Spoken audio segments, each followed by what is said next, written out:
You don't need any more advice or any other information. Being in this modern world, we already have the intellectual power और already हमारे पास enough information है अपनी life carry on करने की या फिर अपना career build करने की या फिर etc ऐसे चीजें करने की. Right? We already know that sleep is better for us, working is better for us, consistency is important, and exercise is important, focus is important, we should eat properly, work consistently, etc. etc. Yeah, right. We already know that. But what is the suffering here? Suffering is not lack of information, suffering here is lack of action. You know what? Learning doesn't automatically generates action. सिर्फ और सिर्फ कोई भी what happened? Okay. सिर्फ और सिर्फ कोई भी चीज के बारे में जानने से उस चीज की तरफ हम एक्ट नहीं करते हैं. That is not the tendency of brain. Brain की टेंडेंसी ये होती है कि अगर उसको एक बार कोई इंफॉर्मेशन मिलती है तो हमारा ब्रेन ऑटोमेटिकली डोपामिन रिलीज कर देता है ये सोच के कि हमें इंफॉर्मेशन मिल चुकी है, हमें इस बारे में पता है, we are already learned about it, hence हमने वो चीज़ कर ली है. ब्रेन को ये लगता है कि हम वो चीज़ कर चुके हैं, बट इन रियलिटी हम उसकी तरफ एक्शन नहीं लिया होता है. Tell me how many videos you have watched on sleep कि भाई sleep is important, take 8 hours sleep, if you're not able to sleep, do this, do that, how to sleep like a baby, how to sleep like that blah blah blah, right?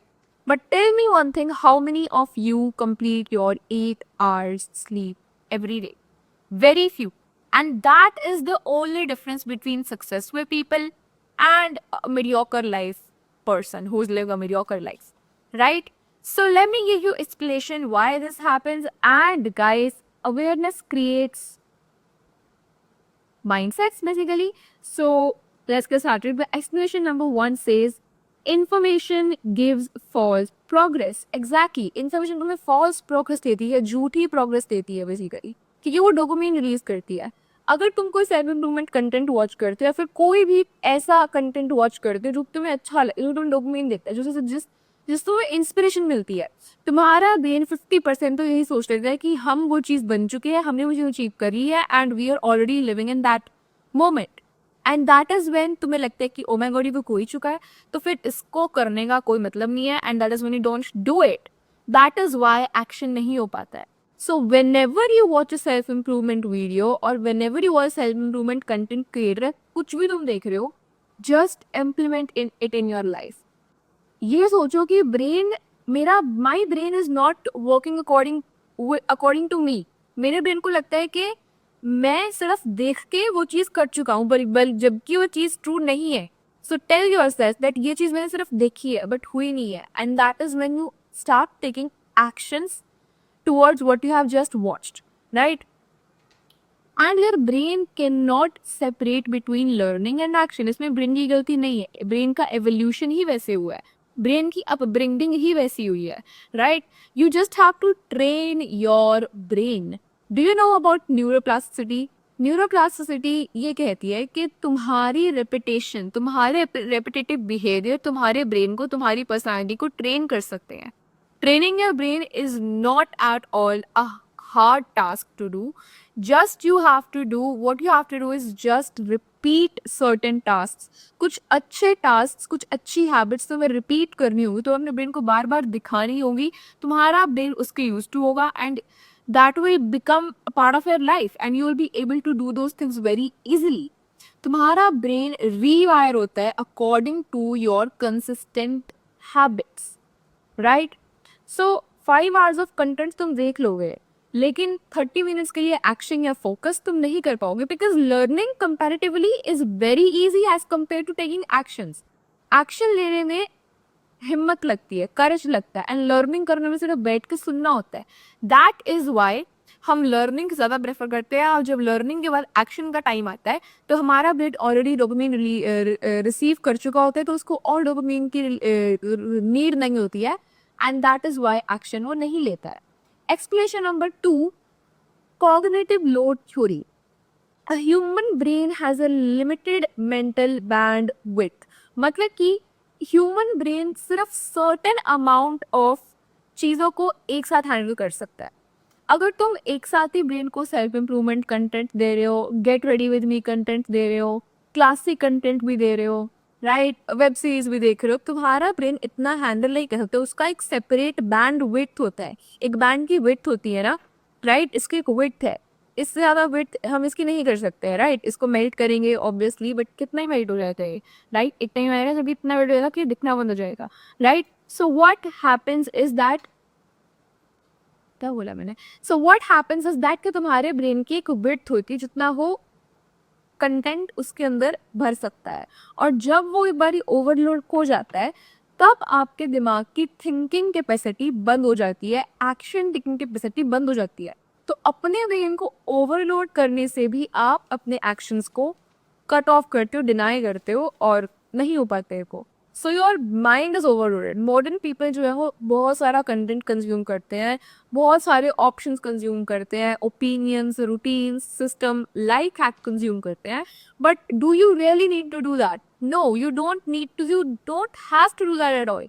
तुम्हें already पता है कि तुम्हारी life को better करने के लिए तुम्हें क्या चीजें करनी चाहिए, but are you doing that? That is the question, and that is where we are stuck, and that is the difference between successful and mediocre living life people, right? So the result क्या है कि जब over stimulate जाता है तुम्हारा brain, जब overload हो जाता है ब्रेन के ऊपर, बहुत सारी चीज़ें आप कंज्यूम कर लेते हो, you have a mental paralyse. You are not able to decide कि तुम्हें क्या चीज़ करनी है, क्या चीज़ नहीं करनी है, एंड अगर डिसाइड भी कर लेते हो तो तुम उसके ऊपर काम नहीं कर पाते। That is what is a mental paralyse is, right? A confused mind delays actions and it cannot take actions, right?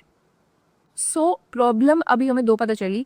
पहली प्रॉब्लम ये कि भाई देखो, डोपामिन रिलीज जाता है कि भाई अगर हम कोई वीडियो देखते हैं, कोई कंटेंट देखते हैं, तो हमें लगता है कि वो काम हम कर चुके हैं, तो वो चीज़ हमें अपने ब्रेन को, अपने अपनी आँख को बताने होगी कि हमने ये काम अभी नहीं करा है, अभी करना है, ये बाकी है अभी करना, अवेयरनेस। एंड जो दूसरी चीज़ हमने सीखी इज दैट कभी भी हद से ज़्यादा लिमिट में चीज़ें कंज्यूम नहीं करनी चाहिए, because that will lead to a mental paralyse. ठीक है, ये स्क्रोल करते करते तो बस सेल्फ इम्प्रूवमेंट वीडियो हज़ारों दिखती होंगी, हज़ारों पॉडकास्ट आते होंगे, हर एक को तुम सुनो इज नॉट इम्पॉर्टेंट, लेकिन किसी एक को सुन के उस एक पे एक्शन लो is important, and that counts, that matters, right. Explanation number 3 is identity conflict, cognitive dissonance. तुम जो जानते हो तुम वो नहीं हो, तुम जो अपनी इमेज रखते हो तुम वो नहीं हो, and that is the part that makes you feel miserable about your self, right? When action doesn't match your self image, do not match with your self image, you feel uncomfortable. जब तुम्हारे actions, तुम्हारी habits, तुम्हारी thinking के साथ match नहीं करते, तब तुम सोचते हो कि यार मेरे बस का कुछ नहीं है, और मैं कुछ नहीं, I want able to do anything and that, this and that and this and that, right? But that is the problem, right? तुम एक्शन नहीं कर पा रहे हो, लेकिन तुम देखो अब यहाँ पर थिंकिंग की गलती नहीं है, you are thinking very correctly, हाँ भाई मनी माइंडसेट है, ये है, वो है, etcetera etcetera, sleep is very important, diet, eat properly, etcetera. Thinking की गलती नहीं है, तो थिंकिंग को चेंज नहीं करना है, चेंज करना है एक्शंस को, राइट? बहुत मिजरेबल फील होता है एक इंसान को जब उसकी थिंकिंग उसके एक्शन के साथ मैच नहीं हो पाती है।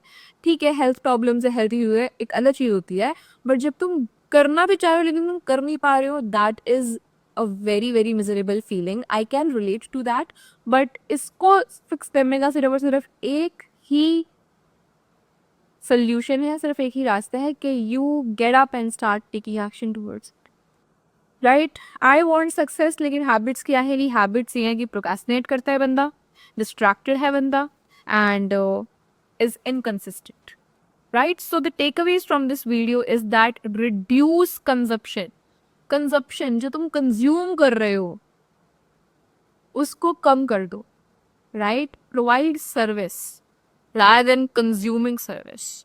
That will give you money and that will give you experience everywhere. It's a deep thing. Lower fiction मतलब कि ज़्यादा कंटेंट देखने से और ज़्यादा ब्रेन को ओवरलोड करने से, मतलब तुमने एक वीडियो देखी, उसके बाद एक और वीडियो देखी, उसके बाद एक और वीडियो देखी, तो फिक्शन बढ़ जाती है। ठीक है, नॉलेज की फिक्शन बढ़ जाती है, तो नॉलेज की फिक्शन जब बढ़ जाती है तब चीज़ें मूव करना बहुत ज़्यादा रफ हो जाता है, वो तो मुश्किल हो जाता है, right? So that is the thing. Use neuroplasticity in a good manner. Neuroplasticity सिर्फ ये कहती है कि भाई साहब एक हैबिट को पकड़ के उसको डेली कर लो, कंसिस्टेंटली कर लो, और वो तुम्हारी आइडेंटिटी बन जाएगी, वो तुम बन जाओगे। सिर्फ और सिर्फ अगर तुम्हें डाइट अच्छी करनी है मान लो, तो सिर्फ और सिर्फ क्या करना है कि सिर्फ अच्छा खाना daily, and you will be comfortable with it within 61 days or 21 days on जो भी होता है, right? So the next thing is that you are always ready. अब ये मत सोचो कि यार ओके मैंने एक वीडियो देखी है कि गेट अप एंड मतलब कोई वीडियो देख के, right, get up and go for a walk for 30 minutes daily. अब तुम सोचते हो कि यार अभी तो शाम हो रही है एंड अभी तो ये करना है वो भी करना है, अभी तो रूम भी क्लीन नहीं हुआ है, तो अभी तो कर नहीं सकता, अभी तो I am not ready, right, तो अभी नहीं कल करेंगे। That is procrastination. You have to be ready all the time. मतलब तुम्हें ये लगना चाहिए कि भाई साहब मैं तो रेडी हूँ, क्या हो गया, अगर अगर मैंने ये वीडियो देखी है, मुझे इम्पैक्ट करा है, अगर मुझे इसको अगर इसका इफेक्ट मुझ पर आया है, तो मुझे इस पे एक्शन लेना पड़ेगा, and I am always ready to take action. Action लेने से कभी भी नहीं डरना। आलस बहुत बुरी चीज है, right? So I think that was all for the video, guys. I hope you guys enjoyed. If you did, then you can stick around and I'll see you the next one. Till then, bye bye.